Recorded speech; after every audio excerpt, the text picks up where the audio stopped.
All right, all right, all right. Welcome back to another New Year's episode of the HHC podcast. I'm your host, Jacob Moreno, and I'm here with all three of my wonderful brothers, Chris, Juan, and Josh. How are y'all doing today? What's up? Doing good.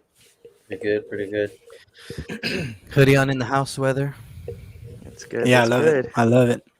It's a cold day out here in San Antonio, Texas. We got a nice little cold front coming in, so it felt nice. Hey, I saw that hockey Um, game yesterday. -9. I can't even imagine that. yeah, Where? no kidding. I don't know. They played it out like outdoors. It was -9 degrees, dude. Those guys' beards were literally frozen. They were trying to skate around. That's Yeah, insane. I couldn't do that, man.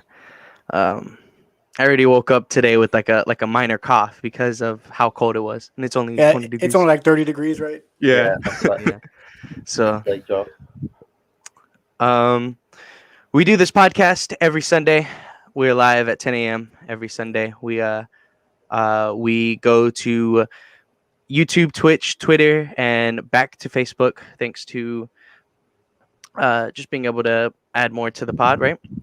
Uh, we uh, we just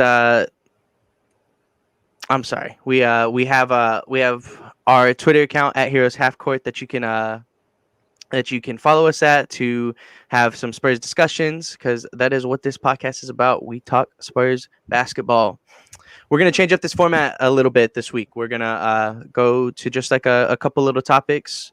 Let us know how you feel about it. Let us know if you think that this change of format is a little bit better. But with that, I'm just gonna go into the recap real quick. We'll have a couple talks about how this week has gone before going into the rest of the topics. So this week we played. We were supposed to play 5 games, but we only played 4 games due to the postponement of the Miami Heat game. But we had played against the Detroit Pistons twice, played against Utah, and we played against Memphis. Our first game against Detroit was a win, 144 to 109. Then we played against Utah in a loss that was 104 to 110. Later down the week, we played against the Grizzlies and we lost 105 to 118. And then finally, we finished it off by losing to the Pistons in an overtime loss, 116 to 117. Uh, Josh, you weren't here last week. We'll let you talk a little bit about how you felt going into this last week. Well, I mean, I felt good going in. I think I predicted. I can't even remember if I predicted undefeated or you know, If I I'm was on not the winning mistaken, side of the record regardless. you predicted Four and 4-1. one. Yeah, 4-1, and I was really confident in that. I figured we would handle Detroit both times. I figured we could split one. Well, I thought we could take on Miami. I I felt really good about this week, and they kind of they kind of laid an egg on us. And I believe we weren't expecting Dejounte to be out, so that was a big blow to us. But I still like even then we should have handled Detroit both times. Obviously, we did once.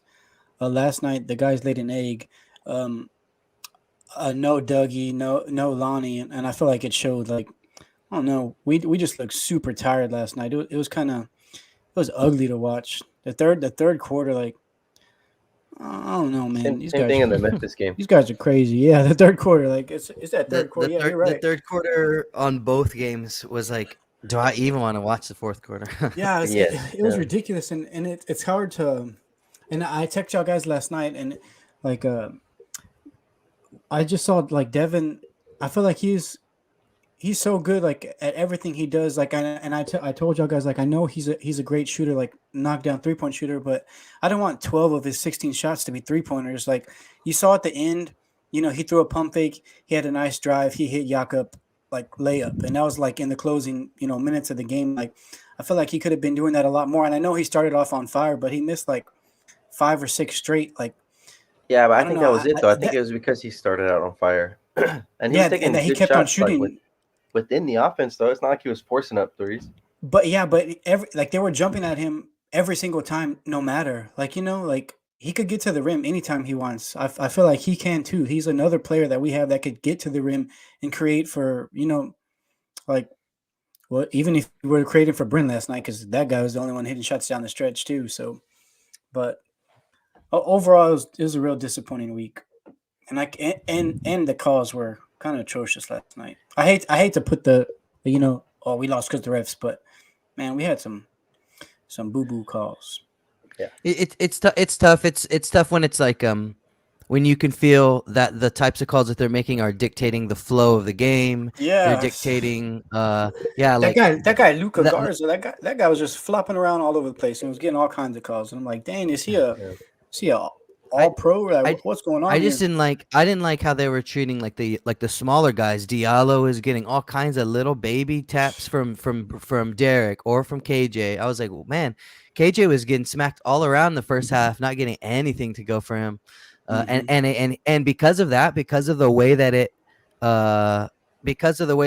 those two little instances happen, Diallo has a huge night and KJ doesn't really at all. You know what I mean? Like, at least offensively, I don't think. Yeah, he didn't do much. So like I think that's the frustrating part for me, is those kind of things. for sure. I still want to say that, like, I think all of us agree that we could have and should have won this game, even with like foul troubles, even with just like even the with little our stuff. guys out. Yeah, like with too. That's yeah, no with excuse. Yeah, exactly right. They had If I'm like not 8 mistaken, guys on 10-day contracts. yeah, they had 8 guys. 13 players out, and obviously not all 13 were like main roster players, because I think like a couple were 10-day contracts that had gotten hit with the health and safety protocol. But that's still 13 players that, like, the 10-day contracts were already the next man up, and those guys had to get put into health and safety protocol, so they had to put in another guy that was just gonna fill a hole for them within a short time period, right? So that should have been our game. I'll talk a little bit about Utah, just because like it's a little disappointing to see us lose. Even without DeJounte, it's a little disappointing to see us lose whenever they don't have their star player. I think that's the even when we don't have our best player, our guys need to be able to try to take that opportunity and push forward to where we can get wins over other teams that don't have their guys like that, But I think that's the one that kind of sticks out to me. Obviously the Detroit game sticks out the most because that's the one that, like, we lost against the worst team in the league. But that's the game that kind of that's the one that kind of sticks out to me a little bit more, just because, like, I feel like that was, we're primed to be able to just take a game from a good team that didn't have their best player, Yeah. Even if we didn't have DeJounte. And not to mention that Memphis has our number. Memphis does have our number. Well, so that's I hate so those like, guys, we too. were talking about the week, and Josh said, like, I felt good going into the week, right? And same, felt good about the idea of taking care of Detroit both times. Felt good about taking care of Miami, knowing that Miami was going to be pretty banged up. Utah and Memphis was like the flip game, right? Like, we could lose, we could win. Toss-up, But right? Yeah. But what we had said last week was, like, or at least me and Juan was like, this Memphis game is the one that I'm wanting to see the most. So we did get to play it, and luckily, like, before, I would say a game like that would get decided in like those moments that happened in the third quarter, we would get a little bit of them in the first, a little bit in the second, a little bit in the third, a little bit in the fourth, like where they would show multiple times that we just weren't ready to get close to them. You know what I mean? Like they would have those little I'm gonna punk you moments more than what we saw this past week. Like I was super happy with how we played him in the first half, big time.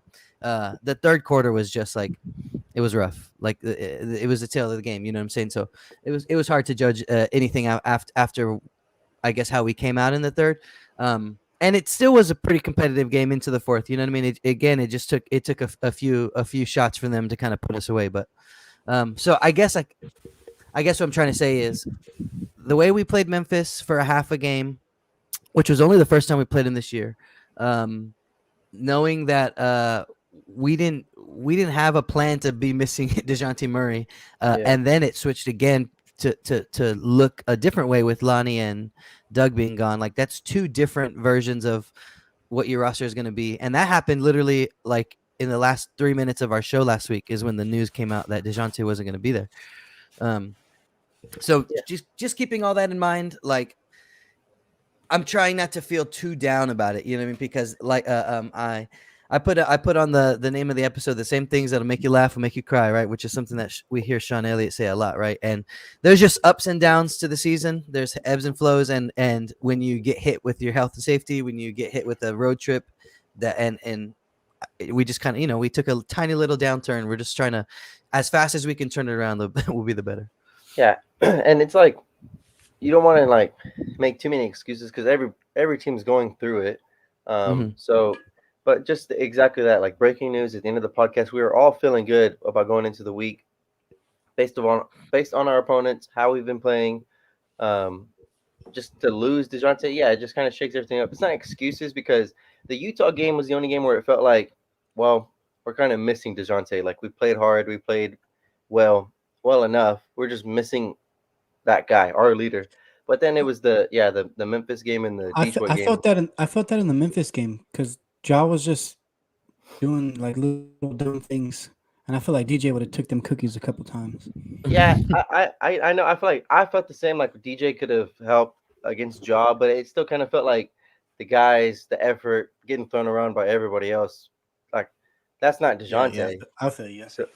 So that's just my like stuff. It's like the Detroit and the Memphis game were just disappointing because of how our guys kind of like gave those games away in the third. And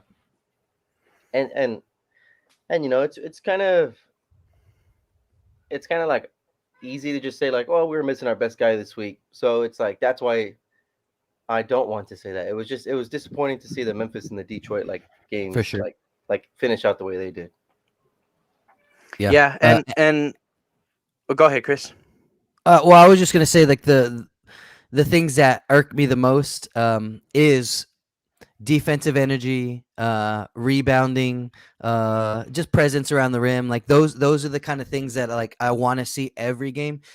Sometimes you miss shots and it sucks, but you can always try to have good effort on certain things, right? And so to lose those two games a lot in part to the presence we had in the paint and the amount of energy we were putting out defensively, like that's the stuff that's most frustrating.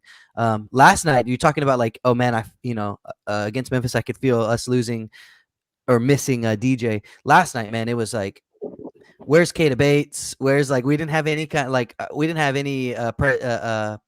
power forward presence for most of the game, and maybe it's because KJ was just not having a good game, and he's with no Doug especially, he's got to be our power forward. You know what I mean? Mm-hmm. So the Memphis and the Detroit games, they both just like the offensive rebounds, like it was just insane. Like the effort the other teams were giving and throwing at us, and we couldn't get them off the boards. It was like the fourth quarter, like closing minutes of the game, deciding like I can't remember I think it was Derek and Bryn when they just like watched the ball hit the ground. That was the worst. And and Detroit got the offensive rebound, and I can't even remember what that possession ended in. I'm pretty sure it was points for Detroit, like but like dude, that was like I think we were like up at that time, like up 1 point, and they just like both of them just watched the ball like hit the ground. I was like, what are y'all guys doing? Do y'all not care right now, or what's going on? Yeah, or The couple inbound passes. I forget who. Both? I think it was. Both? I think It it was was- Sadiq Bey. Whenever he was on the ground, It was Diallo. Diallo goes for a drive, hits And the falls, ground. right? We have numbers advantage, and instead Derek White just stands there, bro. I was like yelling at my team. he just picks the ball from behind, and they get a layup. Yeah. I'm like, what the? Like, Yeah, good Lord, dude, I couldn't believe that was the one play that I couldn't believe it, because the one that hit the ground, you can see a moment of like, Bryn, are you gonna get it? Derek, are you gonna get it? But like the Derek White, you got numbers, you got a number advantage. It's the crunch time of the game. At least push the ball to the other side of the court to see what is there. And instead, I was like, we got the complete opposite. Yeah, it was so many plays that just like irked me. And then when we have Derek White on the floor and we let Bryn bring the ball up, and the guy gives him a little bit of pressure, and he gets the 8-second like this. Yeah, that was the first time I've seen that all season. But also, where the heck is anybody to go give him some relief? Well, that's what I'm saying. Well, why is Bryn bringing the ball up anyways? Well, yeah, true. But at the same time, Derek it's like off a made basket. There's no reason that Bryn should bring the ball up. Like none. unless he's the Yeah. only point on the Yeah, floor. it's But probably a play call or whatever to get like into a set, but I mean, like that's why I say like it wasn't DeJounte. I know DeJounte wouldn't, you know, he's not like he's not like a greatest player of all time right now. So it's not like he would have just fixed everything on the court for he us. is for us. He is. But like like that's why I feel like it wasn't like DeJounte would have fixed those mental, like those are just mental errors, their effort, their like it's little things Yeah. like that. That's why it was disappointing. Well, that Hey, can be a do you think thing. the Becky news had anything to do with that? You think our guys are just out of sorts? I think it was No. the New Year's hangover. Think so? Think they got It's Yeah. a long. It's a long trip. It's a long Yeah, trip. we went from Memphis to Detroit, in one night. That's a back to back. Like I'm sure our guys got like that was the biggest thing for me. Like seeing Devin miss those couple three straight, like they were all short. So I like for me that's just because he was gassed and like both him and Derek and Trey, all three of those guys like played really good throughout the night, and then at the end of the night they just didn't have enough energy in the tank to be able to finish off Detroit. So and that's why we had to have Bryn score in order for us to do anything on the offensive end. Um, but to what Juan was saying, I think one of the things is also leadership. Like DeJounte is the leader on the court, so we don't really see it too much off the court or anything like that. DeJounte's the quiet one. He doesn't necessarily talk about him being the leader of the team, um, other than like in game press conferences, right? Or after the game press conferences, but like he's the leader of the team. He is the leader on the court. So if he is there in Detroit, then maybe he is able to kind of talk some sense into our guys and be like, stop being so lazy, stop being so lackadaisical about these things. I definitely think that we miss DJ, and we'll kind of move on here and just kind of start seeing like the impact, right? The impact of us missing DJ this last week and the impact of us missing Doug and Lonnie going into this next week, all that has to do with health and safety protocols. So it's just one of those things where like for me, like we haven't had the need to talk about it too much just because San Antonio, for the most part, other than Yak at the beginning of the year, has been able to be consistent and be fine. None of our guys get put into positions where they can get exposed and catch COVID, right? So it's at this point, right? I think Chris says it a lot. I'll have to just kind of say it out there, right? But it's just a part of the game at this point, right? Knowing that your guys aren't going to be there all season because of health and safety protocol, because there's just a chance that they'll catch it from around the league instead of catching it just internally, right? But I want to see what you guys have to say about the whole situation for us. Like what do y'all think? How do y'all think it affected us this last week? How do you think it can affect us like moving into weeks coming towards? Yeah. Well, I like think like obviously you said. when Oh, we go lose ahead, our, go ahead. I'm sorry, we lost Doug. Right? He's a starter. We lost Lonnie. He's the 6th or 7th, right? Him and Devin kind of go back and forth who's first off the bench. But like obviously we lose those guys, we're gonna suffer. Like in my eyes, like especially our depth, like our wing depth. I feel like Dougie sometimes when he's on fire, and sometimes he kind of disappears. So to me, I feel like we could. That's one area we could plug, especially with like Kada, even though he was kind of hurt a little bit. Like I don't think he played against Detroit, but like He did not. yeah, it's gonna affect us. But one thing I was gonna bring up too, like the day that we got DeJounte back and then we lost Lonnie and Doug, I think they switched the protocols too. So now it's shorter. It's like the NFL, like that 5 days if you're vaccinated. So I'm hoping that Lonnie and Doug are vaccinated, and then it's just a minimum of the 5 days, and then they could get back to running with our guys. You know what I mean? Yeah. Because I wonder. I don't know. I know DJ missed the 3 games, but as far as like days in a row, I don't even know what it was. Well, if I you're think if you're his correct, was the 6 or 7. I think he did go the full. The full like His was announced on Sunday, and then he was cleared. Saturday. Yeah, so 6. So he went, So and then he has to get his reconditioning. But if Lonnie and them could clear in 5 days, and hopefully they I don't think miss a game or two. Dejounte was eligible to play yesterday. He was just Yeah, out for reconditioning, conditioning. right? Yeah, Yeah, so reconditioning. Yeah. so I guess if And it's that's one affected thing by it. too. To me, you're on a back to back against Detroit. Like, let that man run. Like he's not. Yeah, He's not an old also man. it's he probably wasn't even with the team at all. So it's just probably a thing of like we didn't even know you cleared until this time. We're not gonna fly you all the way over here. You know what I mean? It's like just we'll put you on the schedule to get you ready to go for this game. You know what I mean? Like that. In terms for like the Well, long term, like Yeah, I 'cause I just think feel it like, was well, that morning. maybe that's true. Yeah, that's true. Like but it's like no, it wasn't that long. It's like a all-star break. I mean, it's you know what I mean. Like I'm sure Well, Dejounte that's has a why if place he was to. affected by it, if he was sick or if he was very like showing symptoms of Did they something, announce? Did he have it or did he? I think it was just I don't know. I don't that's know. why that's the why contact tracing. Maybe. I mean, yeah, who knows? We yeah. haven't I heard from him. because I say if it was just contact tracing, he never had it. I don't see why not. Like why he wouldn't be like ready to go. Right, ready to run.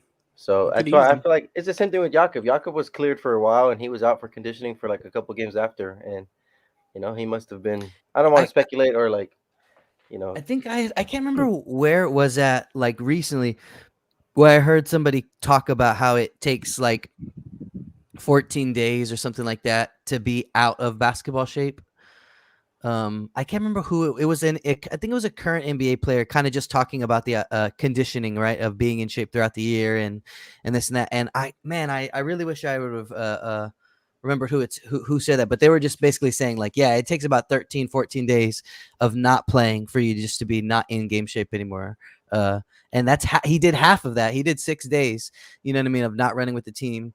I don't know. Yeah, especially in today's game, right? It's back and forth and back and forth. Yeah, and that's what I'm saying. It's like I don't know if you want to risk that kind of stuff. Hey, you haven't been playing in 6 days. Let's get you to run. Oh, dang! Now you tweak a hamstring and you're out for 2 weeks.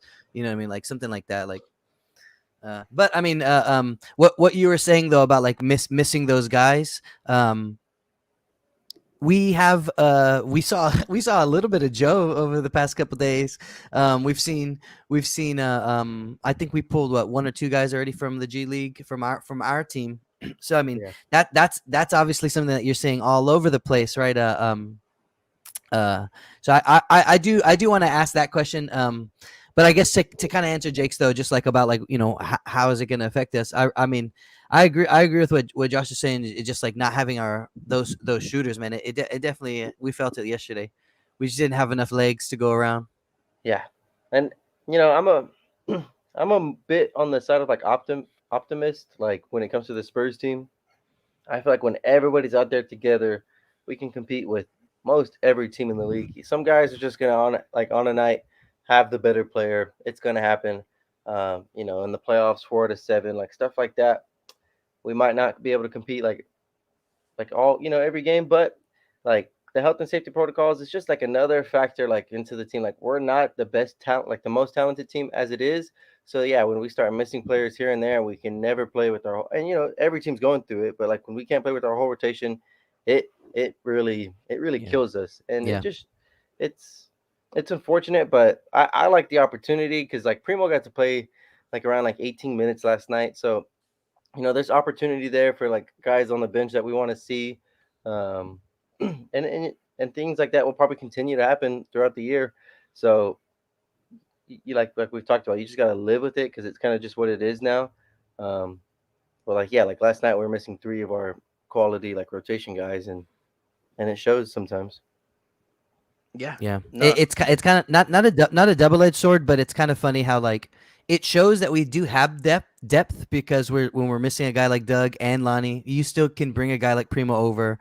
Um, but also it shows that like what you were saying of like we aren't reliant. Well, we other than DJ, we're not necessarily like reliant on one person. So we're relying on everybody to do little bits. So when we are missing those little parts, it throws the whole machine out of whack a little bit. Exactly. Exactly. Yeah, there were definitely times throughout both the Memphis and the Detroit game where like when we just saw lineups that we haven't seen all year, and you see players doing the exact same thing like on the exact same side of the wing, and you're like, "Oh, it's because they both think that they're this part in this play Yeah, when maybe. one person should have been up here and the other person should Uh, stay on the wing." yesterday Derek was on the very top, and then down right underneath the basket you had Primo and Bryn Forbes, right?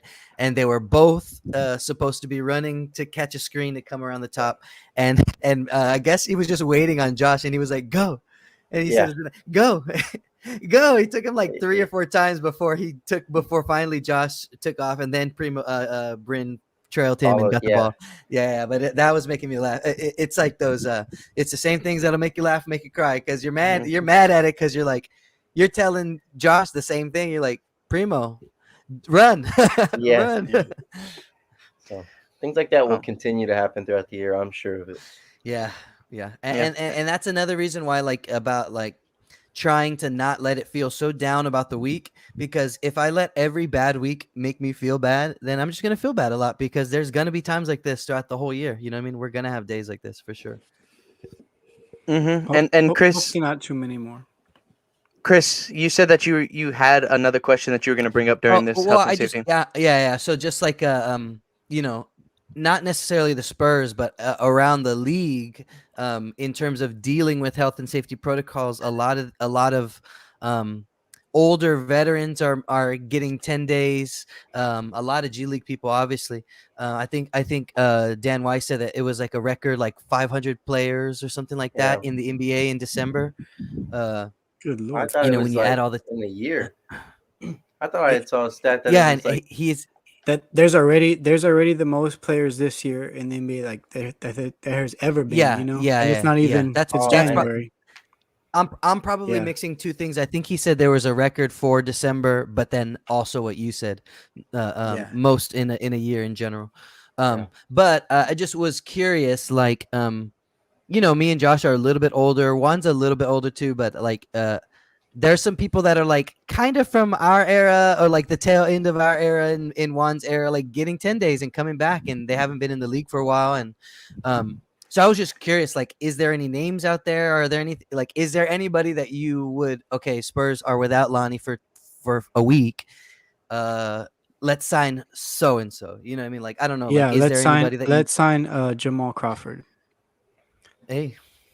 Him and DeJounte are they have ties. They have ties, and I feel like one of the if he can still run, like he doesn't have to be the fastest or whatever, but if he could just still get up and down the court, I feel like one of the actually I don't even think it ever goes away, like because like shooting, and that's something that we need, and if he could just run and shoot the ball, like that's great. He don't have to be the old Jamal Crawford breaking people down and taking people's ankles, but god dang, if he could shoot the ball, that's great to me. Me and Juan were talking about this last night, and it's like one of the things that's like it's still very noticeable how we just don't have a guy who can create a shot for himself. Like it feels like Bryn Forbes is our best shot creator, and that's not good. So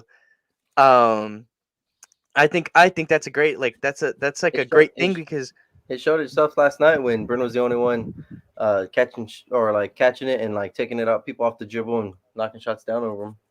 Yeah, like I mean, we like Derek can do it every now and then. Devin has a little bit in his bag. DeJounte, same thing, and Lonnie is he does well I'm trying to remember what the stats are. Lonnie has a certain stat where when he is off the dribble, like he does pretty well, but then there's like another stat where he's off the dribble and it's like not so pretty. I don't want to put any false information out there, but I know that there's like one, like it's like a flip-flop type of thing with Lonnie. But we expect Lonnie to be able to put up solid numbers off the dribble like that, like as if he could create a shot for himself. And I think if we did add a guy like Jamal Crawford, I know the name that comes to my mind immediately was Joe Johnson, just because I was like, I watched that game that he played with the Celtics, and it wasn't too bad. So, like, it is the same thing for me, where it's just like a guy who just put the ball on the floor and just try to create his own shot for 1 to 2 plays when we just when we just need him to. I would be 100% okay with that, because we don't really have those guys, especially on the wing side, to be able to do that. So that's my pick out there, right? Josh said Jamal, I said Joe. Juan, do you have anybody? I like the Jamal. I like the Jamal. Go ahead, Juan. I don't know if there's like a wing, like a rangy wing, I guess Joe Johnson, but like that we could use like at the 4 or like something like that, because that's where I would like want to get help at. I saw like Bismack Biyombo got picked up on 10-day. I didn't even know he was out of the league. And Greg Monroe. Greg Monroe, yeah, like bigs like that. But I don't know, like I know like in our garbage time minutes, Pop likes to throw out like Jock and Drew, or like Jock and Yaka were playing like last night for like a minute or Jock two. and Yak. Yeah, so like we don't run 2 big lineups mostly, so I don't know if like picking up a big would help at all. So I just don't see it. And then like we're not gonna pick up like a guy like Isaiah Thomas and make us even smaller. And so I don't know. It is fun to like see like all these guys, because If we did pick up IT, I feel like Pop would definitely run him, Trey, and Bryn together, just to piss me off. But I just don't see like many players like that are out there right now that could really help us. A fun signing. I mean, J.R. Smith. I think like Hey, what about Swaggy P? Didn't Swaggy P like play the 4 every now and then? He's like so tall and long. yeah. Nick Young. That guy. I don't know. I wouldn't want him for the 4. I wouldn't mind him as one of those 10-day guys, but I wouldn't want him at the 4. I'm just saying, like yesterday, when they're not too big, like if they're gonna run small, then we could have a small shooting field out there. They were running small and they were still throwing us around. I feel like we just so speaking of not the biggest guy, but can kind of bang around a little bit. Aaron Baines, I don't think is on a team right now. What? That When's has the to last be, time? If Aaron Baines was that has to be a lie, dude. if Aaron me Baines check. was not looking Check it. was looking to get back in on a 10-day, I would 100% be happy to see us give him that 10-day, because I think he could do everything that we asked Drew to do and a little bit more. And he could shoot the ball. Remember, like that fool was knocking And he can down shoot the ball. threes? Yeah. I remember following that Aaron Baines fan account for a while. I guess The fan club, that was hilarious. yeah, the fan club, yeah. So I guess it's been a while since And he's played, 'cause I ain't seen that one. Timmy's around. Timmy's around to help that guy when he gets wasted. Oh, that's a guy I I'd thought like you to were. see on I thought you were saying Tim Duncan can come back on a 10-day. That's what I thought you were saying. Hey, Juan said that he'll take him a 60-year-old Tim Duncan any day over Drew Eubanks. He said Yeah, I this said- in my house. I said if Tim Duncan wanted to come back and play right now, I'd give him a roster spot over Drew Eubanks. Not a slight against Drew. Tim Duncan's just the greatest NBA player of all time. Facts.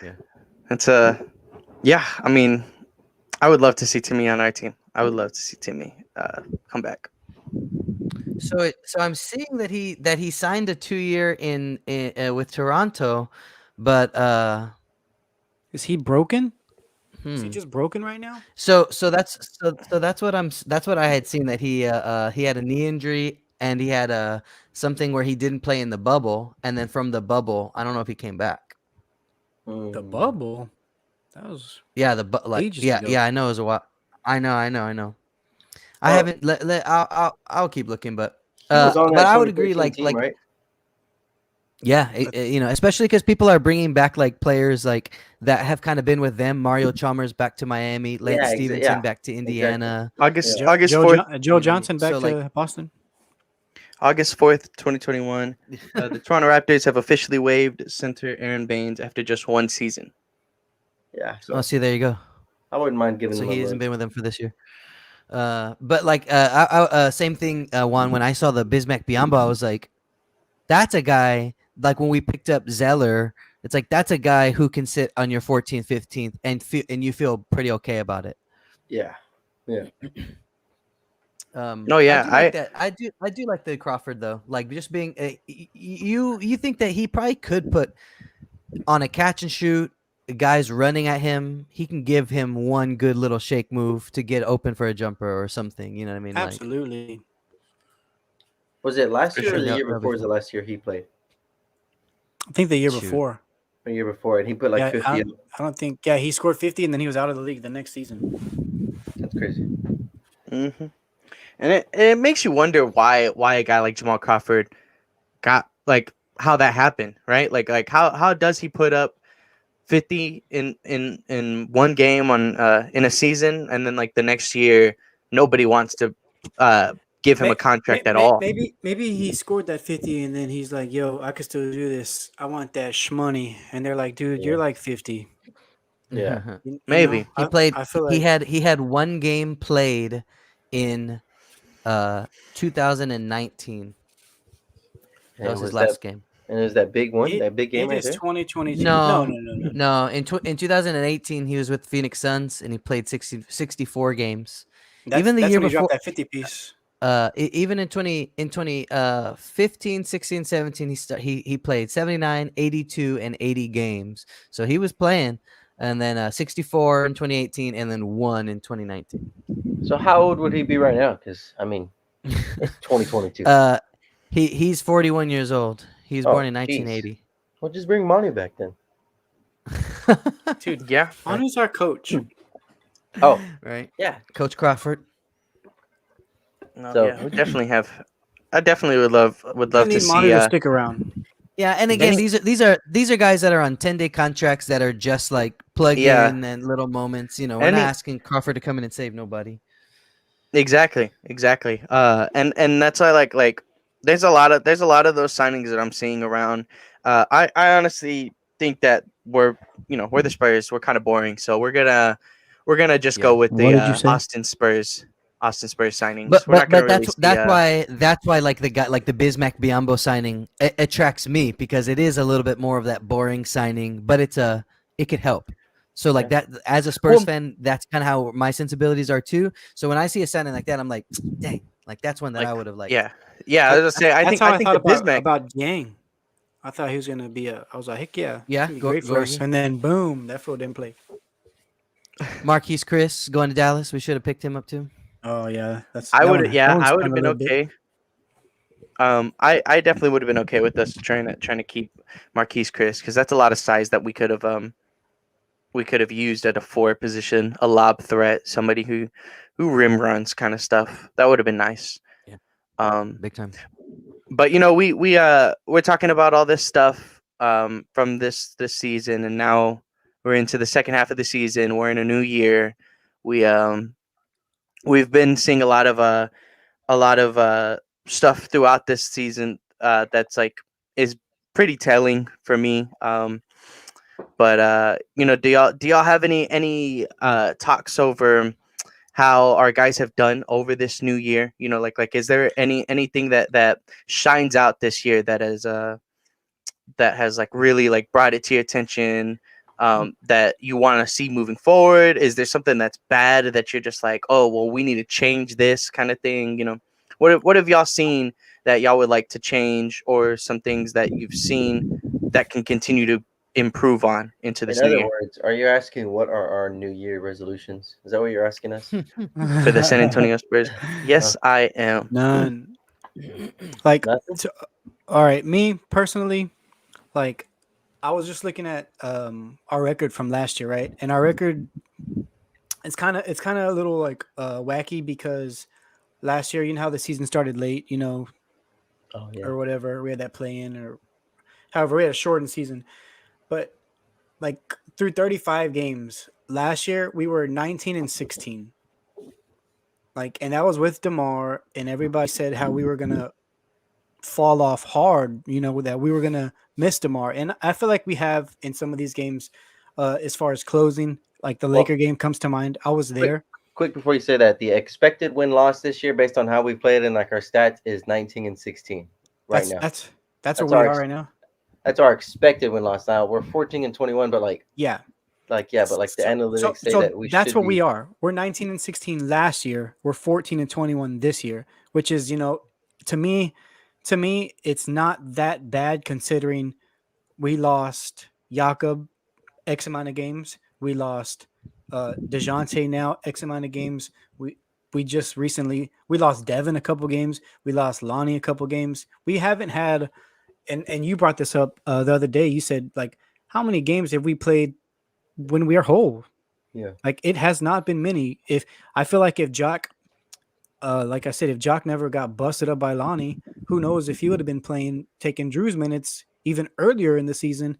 I mean, he came straight from concussion protocols, then straight to COVID protocols, and then now he's finally getting his run in. So I don't feel like we're doing that bad right now. We've had some horrible losses, but we've had some good wins. We're finally getting in our groove. We're 7 games under, right? 500, but that can flip to me. If DJ comes back and gets the guys rolling again, we could easily go on 3, 4, 5 game, run and be right up in there playing 500 basketball, fighting for the I don't know what I would say, like 6th seed, because from 6 to where we're at is not, it's not a big difference. I feel like we're doing okay.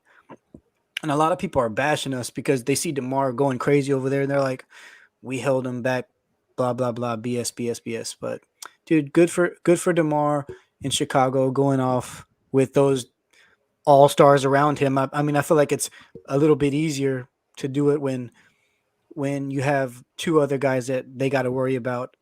I mean, everybody was just all eyes on DeMar last year. You know what I mean? Yeah. Yeah. But that's not a knock on DeMar. Like, he's going off over there. Good for him. And I feel like if DeMar never left, then DeJounte would not be like balling out right now. So I feel like it worked for both sides. Like, DeMar's doing his thing, we're doing our thing, and I feel like we're in a good position going into 2022. Like, I feel great. So what you're saying, Josh, you're talking about like the record from last year to this year. I think it's pretty, like, to me that's like expected. Like, I felt like it was like a thing where it is just like I expected us to have a drop off, and this isn't like the worst drop off in the world. This isn't like, But when you say that, like, and I know you, whenever you tell us that, I know you did not think like we're gonna lose our best player to COVID. That's why we're gonna drop off. I feel like whenever you tell us that we're gonna suck, is because you think that our guys just suck. Like, No. I feel like we had He didn't say suck. He just said that there's gonna be a drop off. Oh, Yeah, I know that's what he said right now, but like the thing is though is that like DeJounte Murray wasn't that guy. And we had many talks throughout last season's podcast about how, like the same talks now where it's like, oh, well, if DeJounte's not out due to this, if Devin doesn't get hit with this, if Derek isn't injured all year, like then our record's better. And it's like, yeah, like that happens every year. It happens every year with every team. And, it's the same. I feel like it's the same thing. Like this year too. Yes, we have those moments throughout the year where we're like, well, we are very much missing this player right now, and we're losing because of it, right? And it's like, yeah, like that happened last year too, and look at what our record was last year. So, in that saying, like if both years are gonna have close to the same thing, obviously this year is gonna have less problems with COVID than last year did. Then our record, in the sense, the drop off is because DeMar is gone. It's not because of injury. I don't think we lost DeMar at or all because last of year. health and safety protocol. Well, Like, and DeMar was our best player to me. Like, DeMar was our best player last year, and I don't even think, like, I feel like if DeJounte was here for these last couple of games, we probably would have won. I don't think we went all year last year with our best player gone, is what I'm saying. Yeah, Right. I think this time, like last year, was like right when we were going into like those, like the Clippers, the Hornets. We were like right, like I think like Chicago, like it was like this time last year in the season, like 1916, when we started to dip. Before and we that, lost like a whole 4 week straight. Yeah, we lost like a whole week straight, and we like fell back to 500, and then we never really recovered. It was like we lost Derek to COVID, or we had like a COVID break ourselves. Like we had to stop. That all happened like right after All-Star break. Yeah, but record wise, like 19 and 16, I think, because we were up we were like the fourth seed, like 19 and 16, like that, and then we like fell apart. It was the COVID. It was like I'm pretty sure we had like a week off or 2 weeks off for COVID last year, and we never really were the It same after was that. no, we were 22-16. We just beat Cleveland in March. So we were 22-16, and then we lost four straight. Milwaukee, Charlotte, the Clippers, and then we lost. And I mean, I think Charlotte was where then we lost the by COVID 3. thing happened. Yeah, and then we won. We beat Chicago. That put us at 23-20. Then we lost to Sacramento. We played Sacramento back to back. We split with them.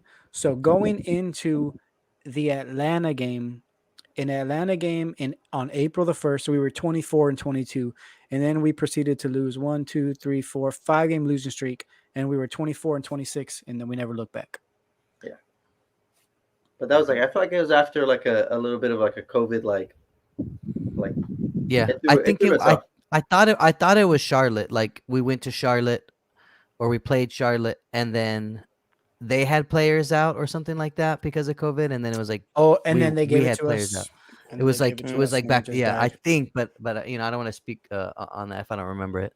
Um, I get what you're saying though about like not feeling like we really have to tweak much. We just have to hope that we have all of our players. It is year one of like us trying this thing without DeMar. So not necessarily like New Year's resolutions as in like we need to make sweeping changes, but just like when I think about New Year's resolutions, it's like okay, think about every Spurs loss we've had or every whatever. What are things that you keep coming back around to, right? So like at the beginning of the year, um talking about, or the players kind of talking about like, man, we just need to like, we were feeling a little bit down on ourselves, we need to get over that emotional hump.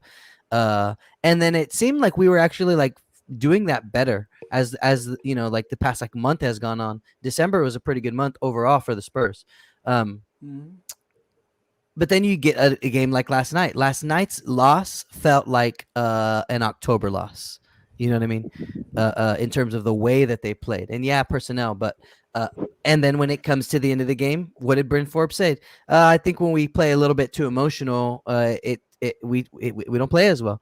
You know, and so it's like when I think about like a New Year's resolution, like those are the kind of things that I want to see continue to go away, right? Is how we handle adversity from an emotional standpoint, not getting down on the game. The game's not over. If they're not calling calls, or if you don't like the way certain whistles are going, or you don't like the way something's going, the only thing that you can do is to put your head down and try to change it, because you know what I mean, like the clock just keeps on ticking. So Sure like does. that would be something for me.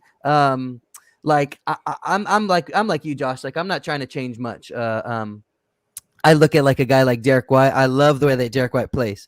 I love watching him prod and be real methodical right around the rim because he just makes things happen.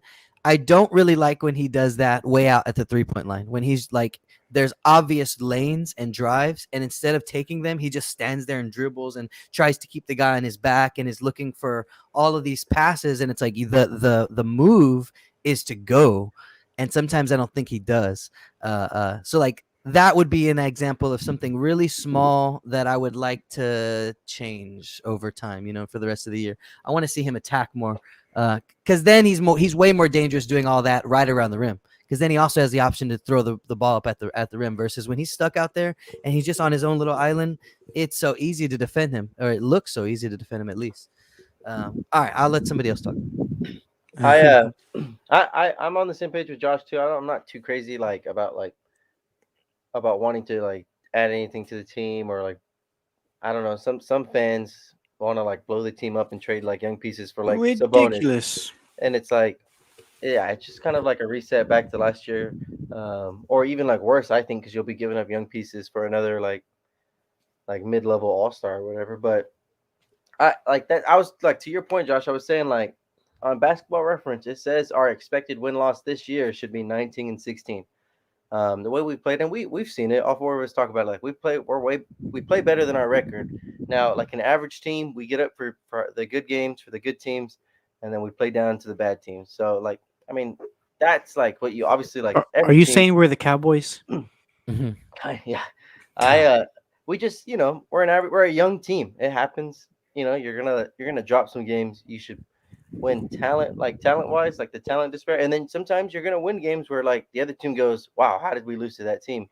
But like I'm But not too crazy. I want to see all of our guys. they need this, right? The young guys, I feel like they need Yeah, this. I want to see all of our guys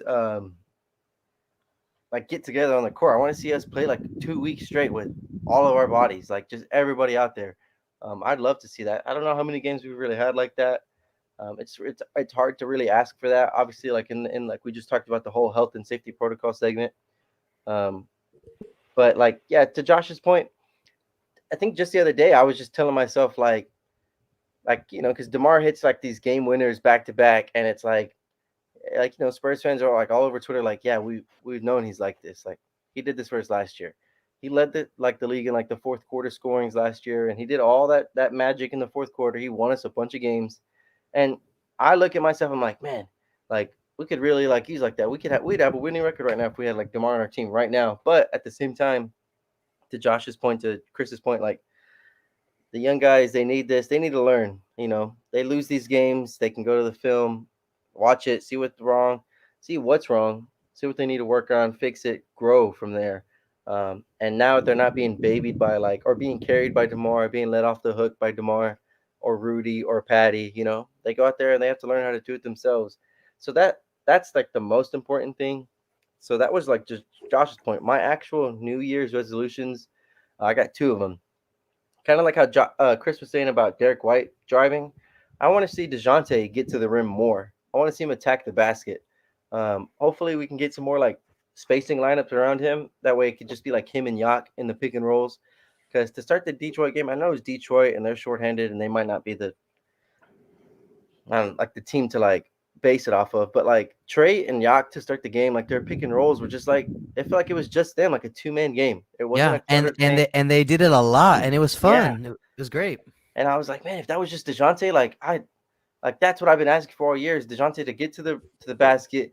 That way he can start seeing like some free throws fall down if he gets fouled, and then maybe his 3-point shooting can pick up. Just to like get Hey, in a rhythm. I really hope that us as a Spurs Nation gets that guy into the All Star game because I feel like if he gets one of them things behind his belt, hopefully he gets some of these calls. Because Yeah, good lord, man, that guy does like even when he does drive, he gets no love by these refs, yeah. So and that's gonna suck if it takes an All Star nod. Oh, now he's an All Star. Let's give him some calls. Like that kind of sucks, but oh yeah, well. I'd love to see DeJounte get to the basket more, get his free throw attempts up. It'll just help his game out, get rhythm. Just everything will just like flow from there, I believe. And then my second one is the same way Manu is on the coaching staff, and yeah, like you used to like hear like the comments like Lonnie talk about, like our young guys talk about like the confidence he gives them. Just go ahead and grab Timmy. Now that Becky's leaving, go ahead and grab Timmy and tell him the job is yours. Come to this building, take control. This is yours for the You want next him to 4 be the years. head coach? Yeah. Dang. Hey, Go Dang. do that. yeah, like on that, how do y'all feel about that? Well, About Tim? Because okay, no, just about We'll Becky. Because we'll get in to my we'll get to mind, Becky. okay, We'll get to Becky. yeah. yeah, Well, because I'm We'll get to gonna Becky. give my my small resolutions, and then we'll blow it jump right up. into that He wants to into blow the that. team up. He's gonna blow it up. Yeah. Bring Tim Um. in. Trade everybody. My small things are that we saw Devin be able to take that next step at the beginning of the year when everybody else was starting off very slow except for DJ, and now Devin's kind of finding himself into a bit of a slump. He played really good in Detroit. I'm say that right. He played good in Detroit. But kind of to what Juan was saying, like wanting to see everybody healthy, playing good. Well, I want to see Devin play good with everybody healthy, kind of thing. Like just when we were healthy, Devin was in his slump, and I'm like, wow, I just want to see what he can add to our team when we're already kind of hitting it on all cylinders, type thing.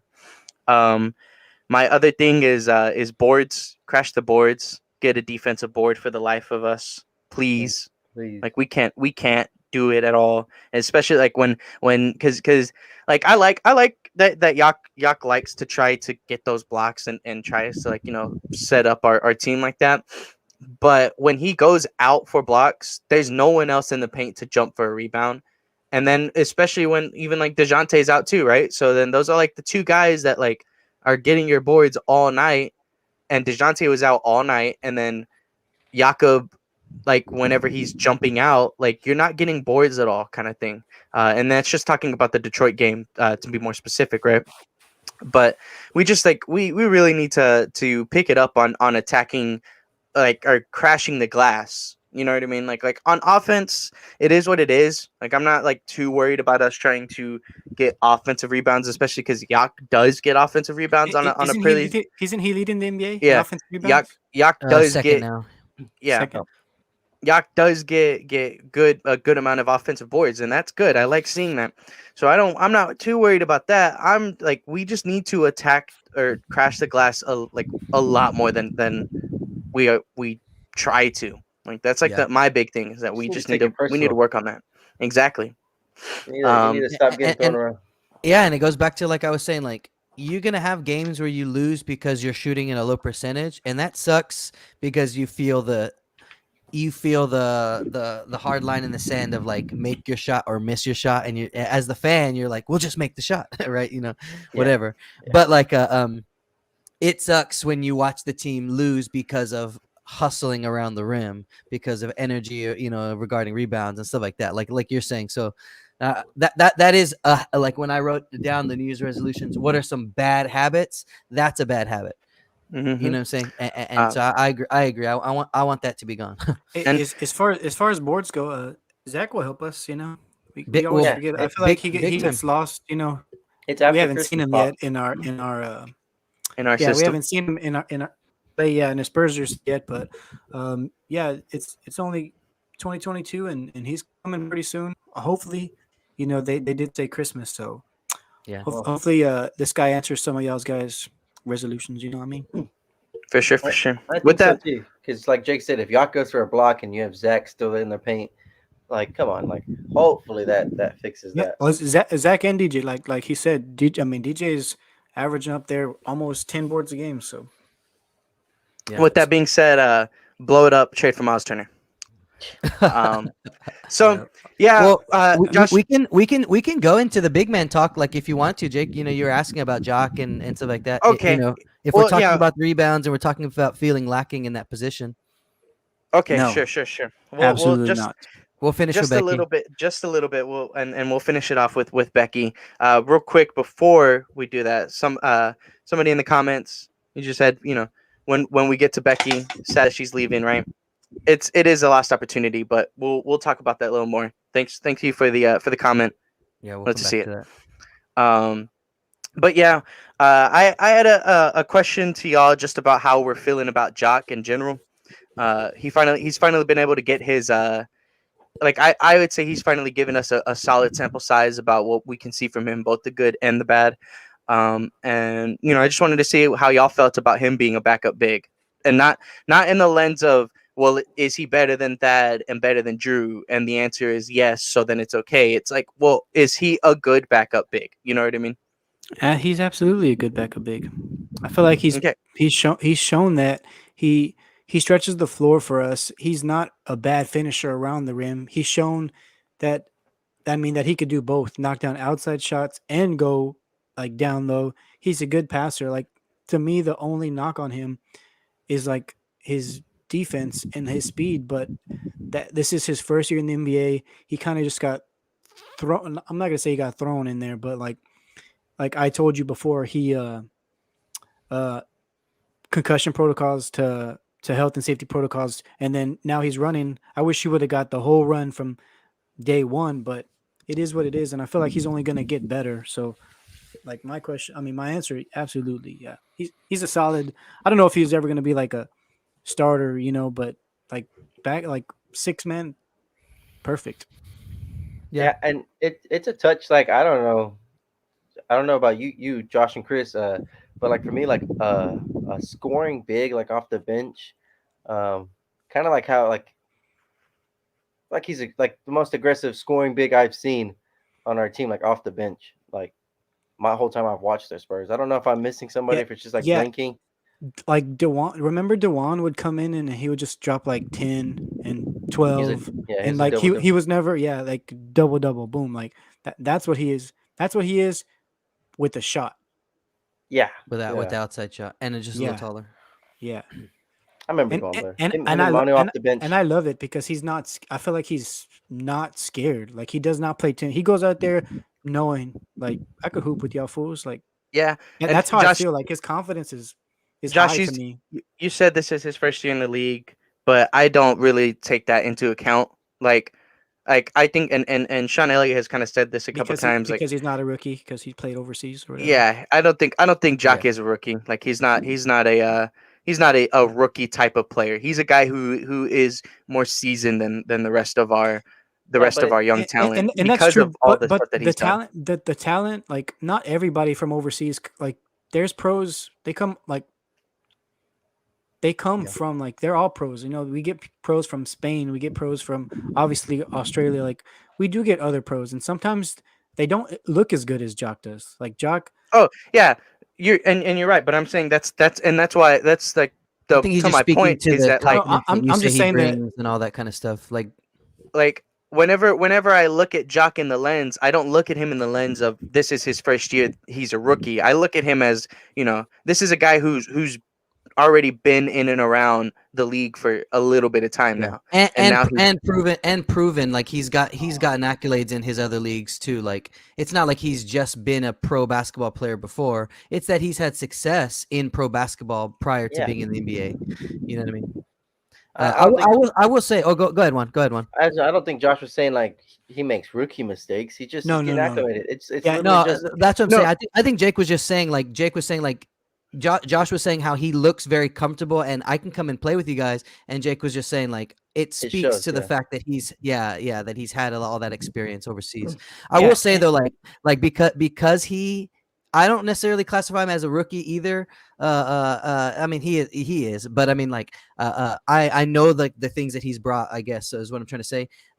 I don't really like how he needs to rein in his ball security in general.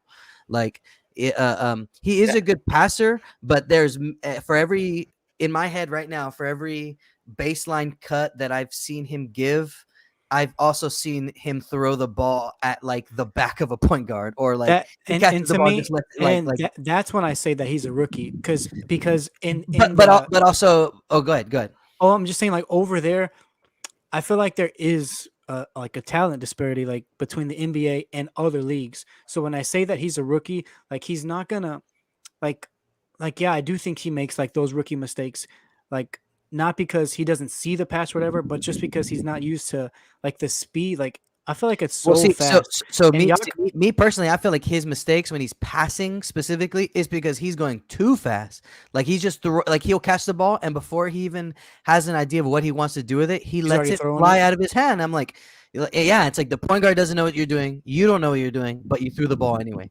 And Well, a lot of I think I that'll would be come I with would be time. interested.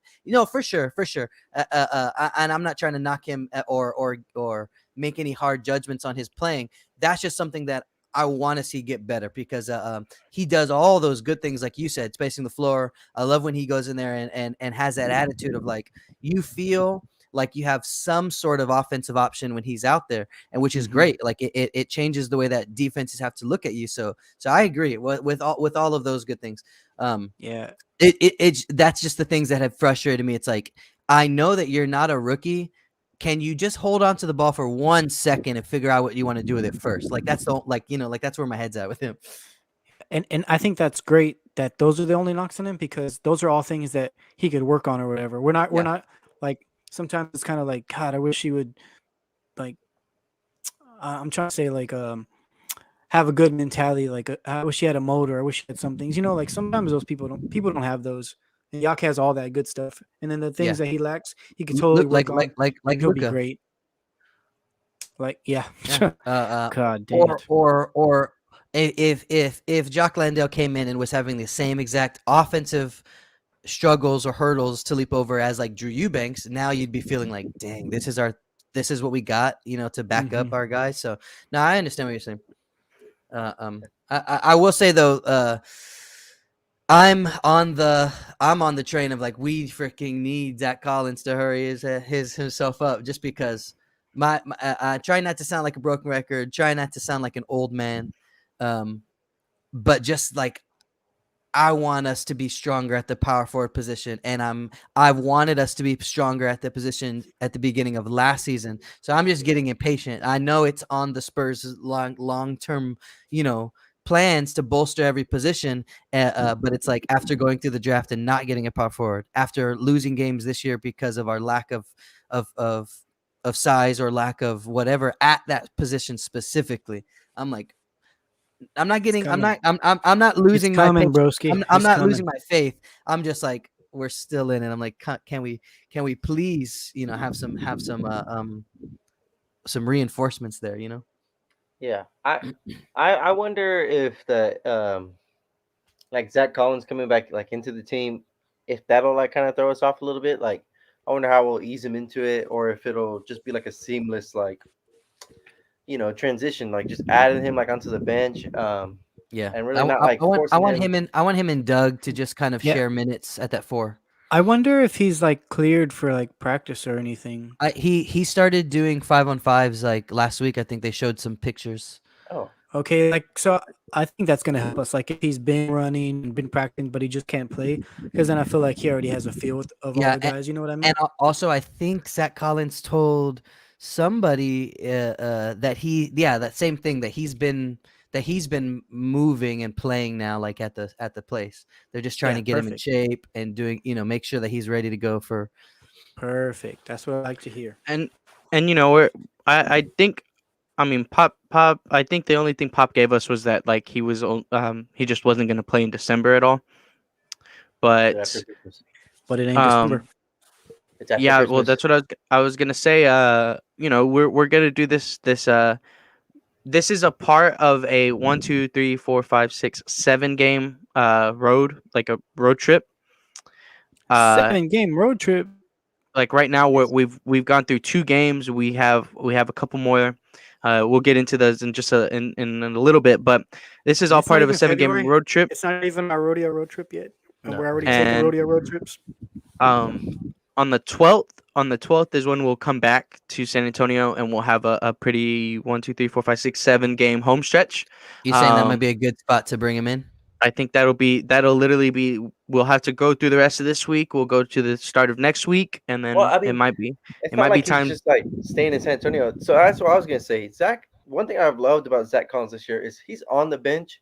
He's cheering Every every game. game. He's Every hyped up game. for everything. It's like he's part of the team already. It feels that way. He's really like bought in. He's really cheering for the guys. He's not standing in the side or on the side off to the sides or on the second row, like just like sitting down Dude, waiting. Yeah, and and we've seen that him and like we've seen him in the community too, like with the Yeah, team activities, doing all those things. that's what So I was gonna say. That's one thing I love about this team, that I feel like we've not that we've never had. I'm not gonna say that, but like they're all like kids, man, and they're like all hanging out together, and they're all always like gelling, and I love it, man. I feel like I feel really good about this team, like this year and moving forward, because I feel like they're like a little family, man, and they're all kicking it, and it's gonna be great once they all well, so start hooping together, like Yeah. hooping, so hooping. I was gonna say he's with the team, so it's not like during the road trip they just won't play him. I feel like if he's ready at some point during this road trip, he's Yeah, with them. he'll I'm ready sure. to go. Yeah, I'm sure he's got his stuff to hoop. I don't see why not.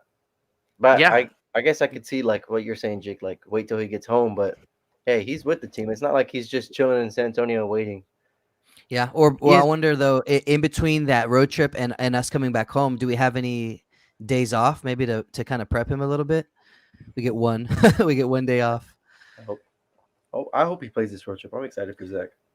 We'll Me send him too. to Austin first. That way he can drop like a 50 piece, and then he'll come back. Now, what if so Jake, when you were looking, or are you talking about the 9th is when we play Denver?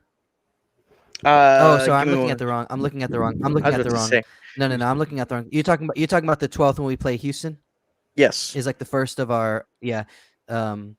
So what if like we played Toronto, Boston, Philly, and then like on the 8th they announced that they're sending Collins to Austin for like a couple days, and then we see him on the 12th. That'd be cool. Heck Yeah, yeah, for towards sure. the end of that. I would love to see a Zach Collins sighting here soon in this next month. Yeah, big But time. The next month, With- it's after Christmas. It is time. Yeah. Bam. but yeah, we're talking about Zach. We're talking about a little bit of our like timetable with our guys, and I think we definitely did lose a piece that was supposed to be on this timetable for the foreseeable future. Becky signed her 5-year deal with the Becky. bases with the Las Vegas Aces The and vases. the Vases, right? And it was definitely like a great and sad sight to see. All three of me, Juan, and Chris have been able to talk about it. So Josh, I'll let you take the floor here to start it off on like just how you feel about this whole situation. Like, Just because we were able to get our thoughts last week. yeah, for sure. I feel great. I feel great for Becky. Like, hats off to her. I'm so glad she got like what she wanted. She's going back to. I wish they were still in San Antonio. That would have been awesome Yeah. for her to coach in San Antonio. Whatever the case is, she's gonna go to LA. I feel like she's gonna do great. Um, that's one thing she never got in her career, like a WNBA title. So I hope that she goes over there and gets her one. You know what I mean?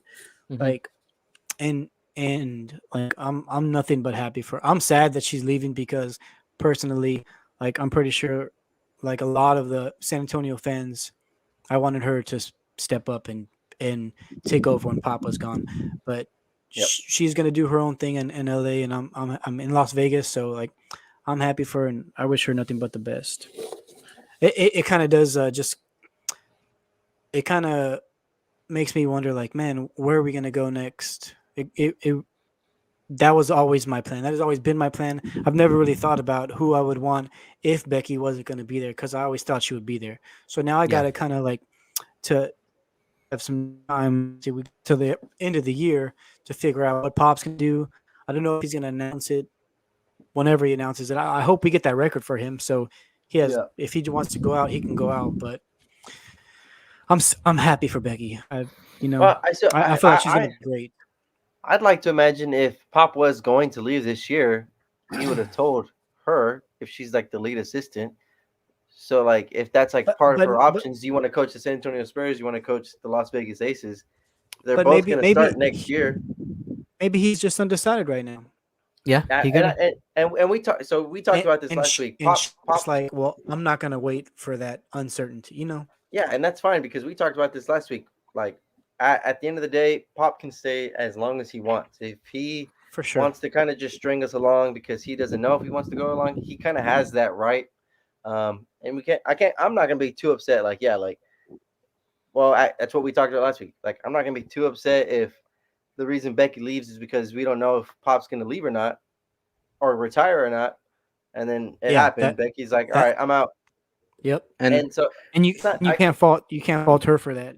Can't fault Becky, and I can't fault Pop because like Becky's now she gets like a dream job. Isn't she gonna be like a GM too? That's what I was gonna say, right? So then you add into the factors that she's literally becoming the highest paid like staff member in WNBA history, and then she's going to be the GM and going to be the head coach of that team. So and the mascot, and she's gonna play. Yeah, like. That's like it's a thing where like if she's still here in San Antonio, we're probably just giving her the head coach job. I'm sure we're still like this is just because the NBA makes more money than the WNBA. I'm sure we're still gonna be able to give her the same, if not more money than she would get as a GM / head coach for the Aces, but it's still. She probably just accepted the prominent role. She probably just wanted that. And I mean, their team I think was like a second round playoff team. They got like a pretty decent roster, if I'm not mistaken. I don't follow the WNBA closely enough to they have like to speak that Kelsey deeply on remember, it. She was like we drafted. Yeah. She's I remember. She just won her gold medal in 3-on-3. Like they got hoopers over there. Yeah, so I mean, like she's stepping into a position where